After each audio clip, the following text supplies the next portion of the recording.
Sa iba pang ulat, iminungkahi ng pribadong sektor ang paglalagay ng karagdagang road signages sa mga skyway kasunod ng ilang serye ng aksidente rito. Samantala, wala namang nakikitang mali ang mga developers sa disenyo ng skyway dahil pasok umano ito sa international standard. Narito ang ulat ni Noel Perfecto.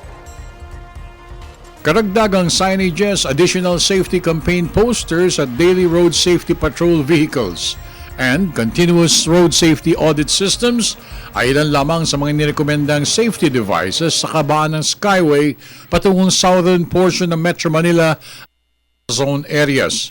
Ayon kay Engineer Manuel Bonoan, President at Chief Executive Officer ng Skyway O&M Corporation, itong ilan sa mga napagkaisahan safety measures ng grupo ng gobyerno at pribadong sektor kaugnay ng pagbibigay proteksyon sa lahat ng mga gumagamit ng Skyway.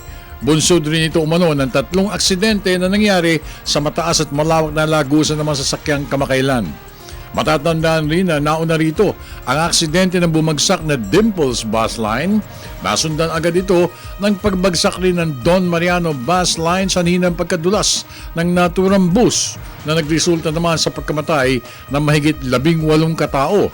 At ang huling aksidente ay ang pagkabundol ng isang sports utility vehicle sa Skyway Coaster. Dito walang naitalang namatay maliban sa driver ng coaster ng Skyway. Ayon kay Engineer Bonoan, mahalagang may patupad kaagad ang mga safety measures upang hindi na maulit pa mga aksidente sa kabaan ng Skyway. The expressway is very well lighted, no?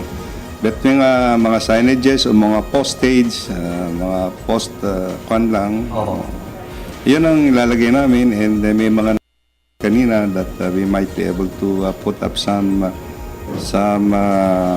rumble strips somewhere, no? In the meantime, ang SOMCO rin, our management sa SOMCO, our principals, by the way, has authorized us to purchase several patrol vehicles.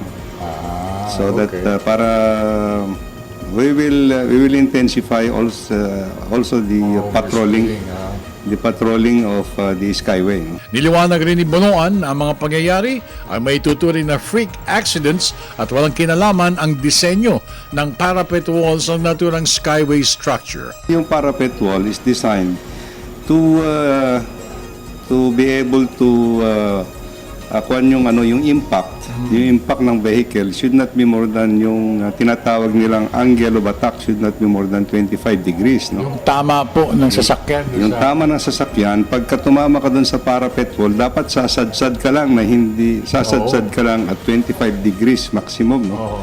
Ang nangyayari kasi dito sa mga nahulog na mga sasakyan, it is almost perpendicular, no? Yung tama nila, so the tendency nun is To go overboard. to go overboard. Para sa Telebisyon ng Bayan, ako naman si Noel Perfecto.